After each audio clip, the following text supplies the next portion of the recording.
Claire stared at the adoption papers spread across her kitchen table, heart hammering against her ribs. The picture of 7-year-old Lily, pale, dark-eyed, unsmiling, had definitely shifted position. She blinked, rubbed her eyes, looked again. The child in the photograph was now facing a different direction and smiling. Claire's pen clattered to the floor. The smile in the photo wasn't the innocent grin of a child waiting for a family. It was the predatory smirk of something that had been waiting much, much longer. Behind her, a small voice whispered, "Hello, Mama." Claire spun around. The kitchen was empty, but the back door, locked moments before, stood wide open to the German night. This story comes from a Reddit post that appeared on our/adoption 3 months ago. Posted by user ClaireInBerlin_2024.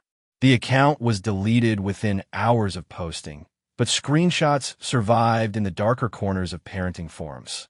Claire Martinez had been trying to adopt for 2 years. After multiple miscarriages and failed fertility treatments, she and her husband Thomas had turned to international adoption. The process was grueling. Endless paperwork, background checks, home visits, psychological evaluations, but finally, success. A match with a 7-year-old girl from a Romanian orphanage. Lily Popescu. No known relatives.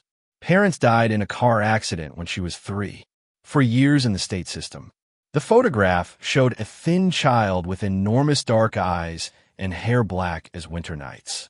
Beautiful in an unsettling way. Old beyond her years. The kind of face that belonged in a Renaissance painting of angels and demons. Claire and Thomas lived in a renovated farmhouse outside Berlin. Thomas worked in tech, traveled frequently.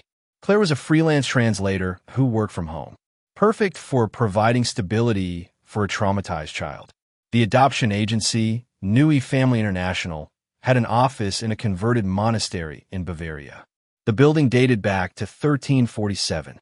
Stone, walls, Gothic arches, stained glass windows depicting saints and martyrs. Lily is special, the caseworker, Frau Weber, had explained during their final meeting. Very intelligent, very aware. She's been through trauma, yes, but she's resilient, adaptable. The woman's smile had been strained, professional but forced, as if she was relieved to be passing responsibility to someone else. She has some unusual behaviors, Frau Weber continued. Night terrors, sleepwalking. She sometimes speaks in languages she shouldn't know.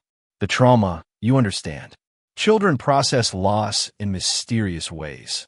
Claire had nodded, assured the woman she was prepared, had experience with troubled children through her volunteer work. She wasn't prepared for what arrived with little Lily Popescu.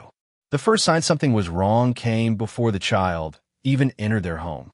The day before Lily's arrival, Claire's house plants began dying. Not wilting, dying, turning black from the roots up as if poisoned by something in the soil.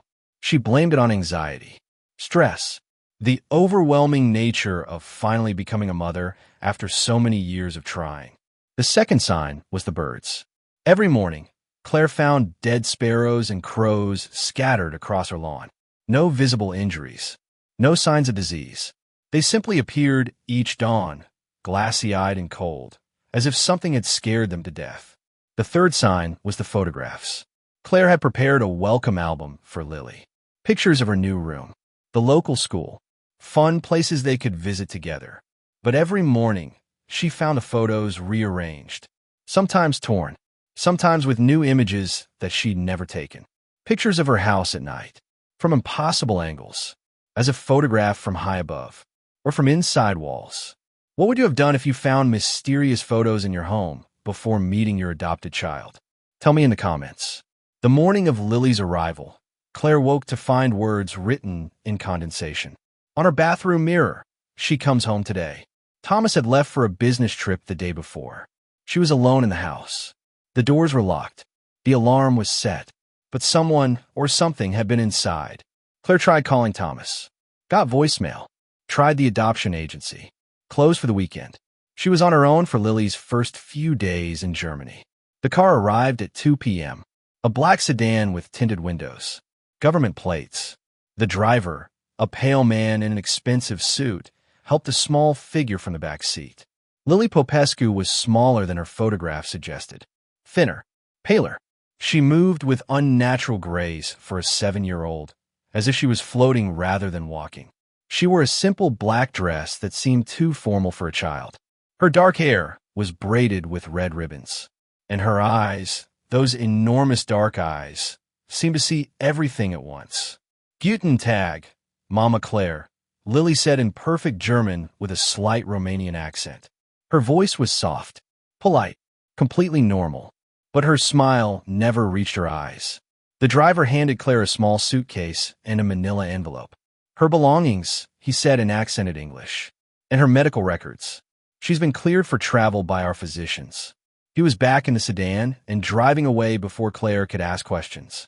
She looked down at Lily, who was studying the farmhouse with intense concentration, as if memorizing every detail, every possible entrance and exit.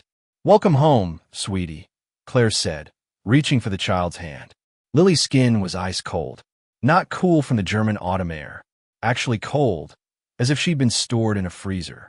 "Thank you, Mama," Lily replied. "I've been waiting so long to come home." Something in the way she said, waiting, made Claire's skin crawl, as if the child had been waiting not for adoption, but for something else entirely. If you're still listening, you're braver than most. Subscribe to Sleepy Calabash for more stories whispered in the dark. That first night, Claire tucked Lily into her new bedroom. Pink walls, stuffed animals, a princess bed with a canopy, everything a little girl should love. Lily examined it all with the critical eye of an adult evaluating a hotel room. "Very nice," she said politely. "Very temporary." "Temporary? No, sweetheart. This is your room now. Your forever room." "Nothing is forever, Mama Claire," Lily replied. "But some things last longer than others." At midnight, Claire woke to the sound of singing. A child's voice drifting through the house. Not a lullaby. Something older, sadder, in a language she didn't recognize. She crept to Lily's room, peered through the cracked door. The child stood at the window in her white nightgown, silhouetted against moonlight. The singing was coming from her throat, but her lips weren't moving. And her shadow was wrong. It was too large, too angular, and it had too many arms.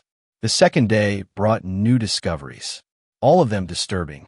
Claire found Lily's medical records in the manila envelope. Blood type, O negative. Vaccinations, up to date. Allergies, none. But at the bottom of the file, handwritten in red ink, special dietary requirements. No blessed food, no consecrated water, no religious symbols in proximity. Dietary requirements? The child was 7 years old, not a vampire. She called the adoption agency, got an answering machine, left a message requesting clarification. Meanwhile, Lily explored her new home with systematic precision. She examined every room, every closet, every corner where shadows gathered. Always polite, always smiling, always watching Claire with those unblinking dark eyes. "The house is very old," Lily observed over lunch. "Many families have lived here. Many children have played in these rooms." "Yes," Claire agreed. "The records show it was built in 1889. Quite a bit of history." "History," Lily repeated thoughtfully. "Yes, so much history, so many memories." That afternoon, Claire tried to engage Lily in normal activities. Coloring, reading stories, playing with toys. The child participated with robotic politeness, but showed no real interest or emotion. Except when they passed the basement door.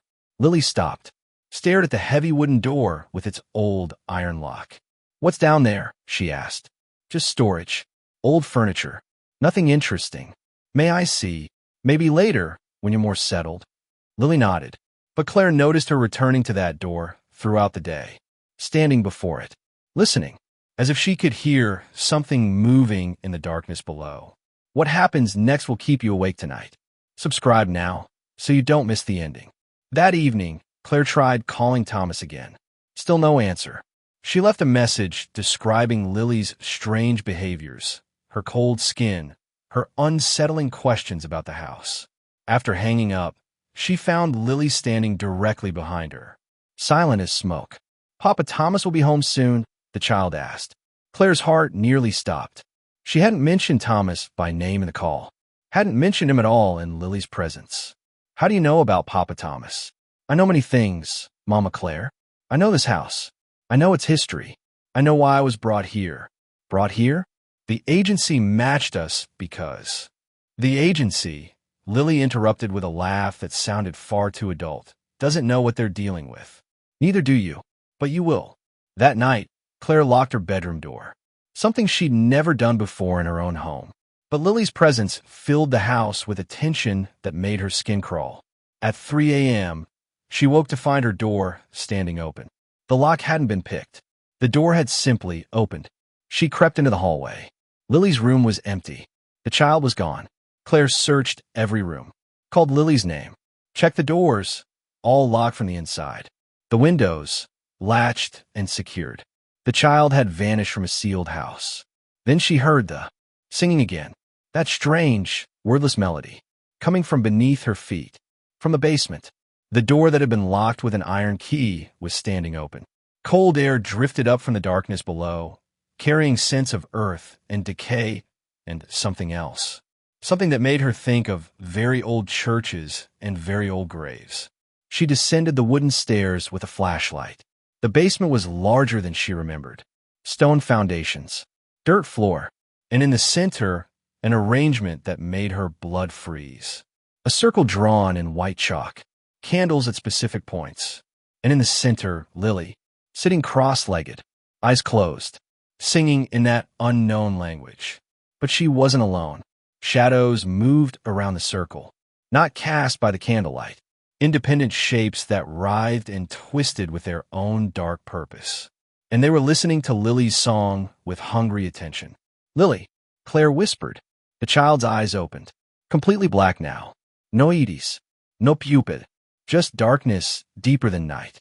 Hello, Mama Claire, she said in a voice like whined through dead leaves.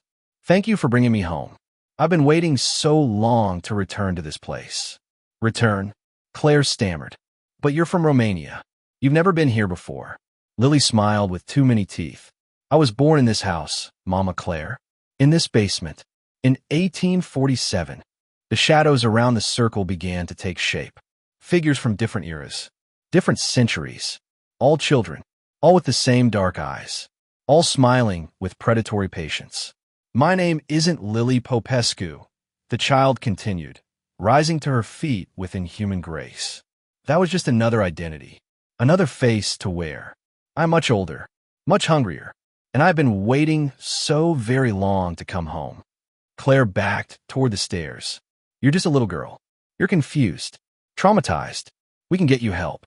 Help, Lily laughed, and the sound made the candle flames dance wildly.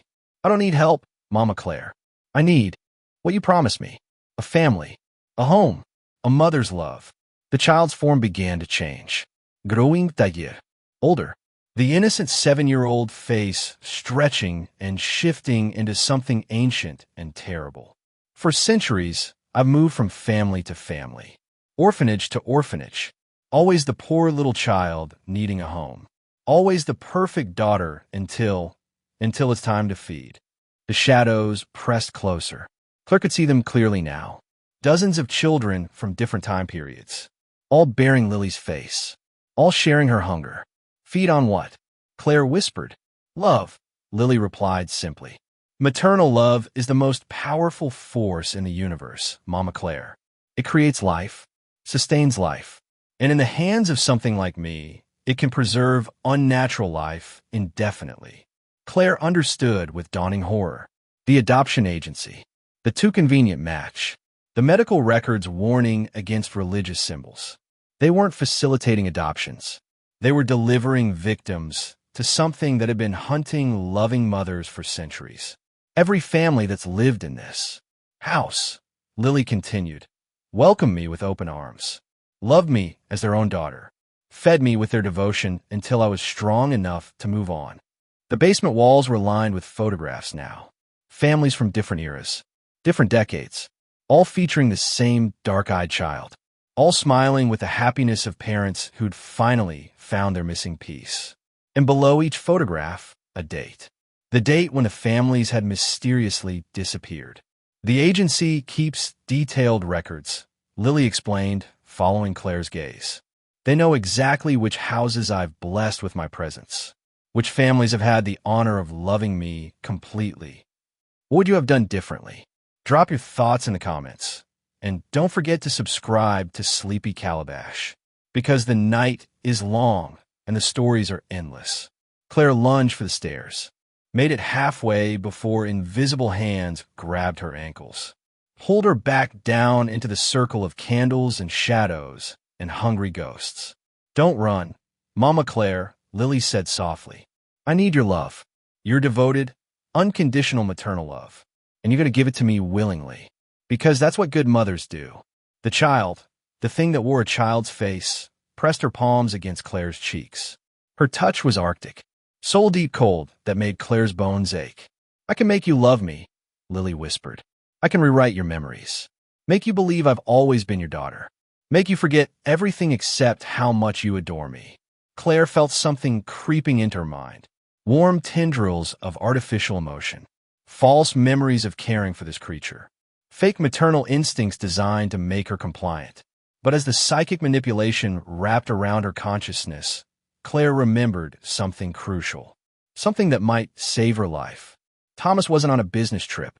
She'd lied to herself, blocked out the memory to cope with stress. Thomas was dead, had been dead for months, killed in the car accident that was supposed to bring Lily into their lives. The adoption had never been about giving a child a home. It had been about delivering Claire, isolated, grieving, desperate for something to love, directly into the creature's waiting arms. You killed my husband, she whispered. Lily's false maternal programming flickered. For a moment, her true nature showed through. Ancient, predatory, absolutely without conscience. Thomas was in the way, she said simply. I need devoted mothers, not protective fathers. Men ask too many questions. Fight too hard. Mothers love unconditionally, even when they shouldn't. Claire felt rage cut through the psychic manipulation like a blade. Pure, protective fury that burned away the artificial emotions. You're not my daughter. You're a parasite, a predator, and I will never love you. The creature that called itself Lily recoiled as if struck. You can't resist forever. I am patient. I am hungry. And eventually, every mother's heart breaks. Then break this. Claire grabbed the nearest candle and hurled it at the photographs lining the walls. The old paper caught instantly. Flames raced across decades of documented victims. Centuries of stolen love and murdered families. The shadows around the circle began to scream. Not human voices. Something far older and infinitely more alien. The binding that held them to this place was burning along with their anchor points. Lily, the thing that wore Lily's face, let out a shriek that cracked the basement walls. What have you done? I've set them free, Claire replied, watching the photographs burn. All those families you consumed. All those children whose faces you stole. They deserve rest. Peace. Not eternal servitude to something like you. The creature began to dissolve as its collected power dissipated.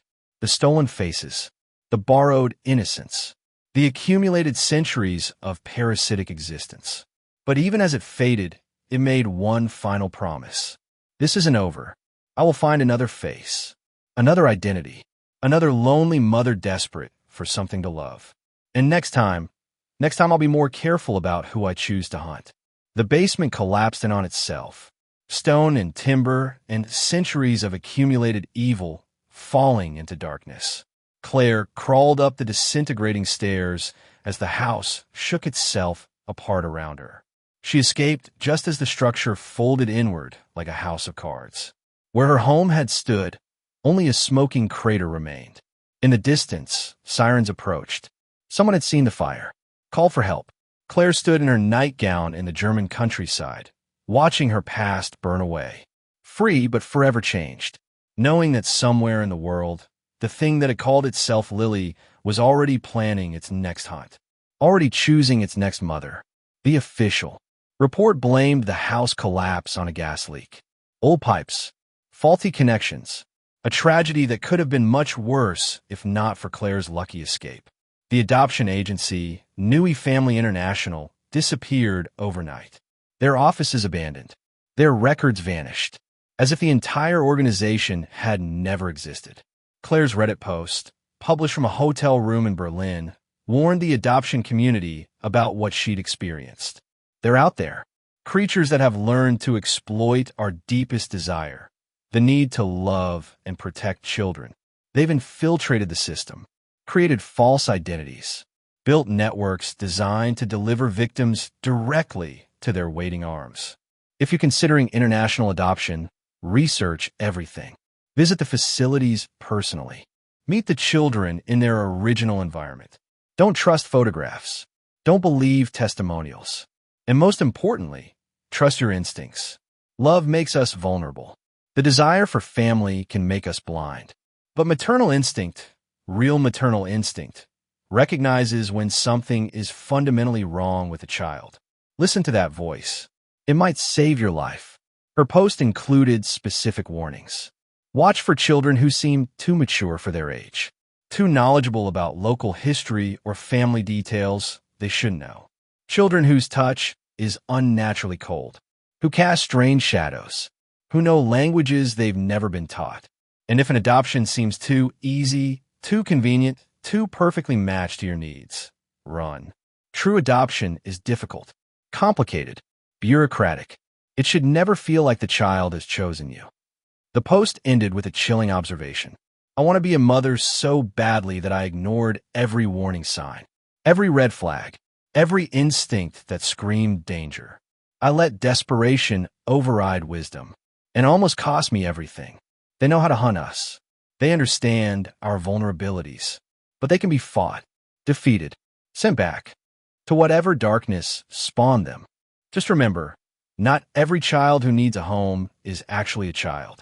And love, real love, requires wisdom as much as devotion. Claire's story spread through adoption forums and parenting groups faster than authorities could suppress it. Analysis by child welfare experts. Investigation by international agencies.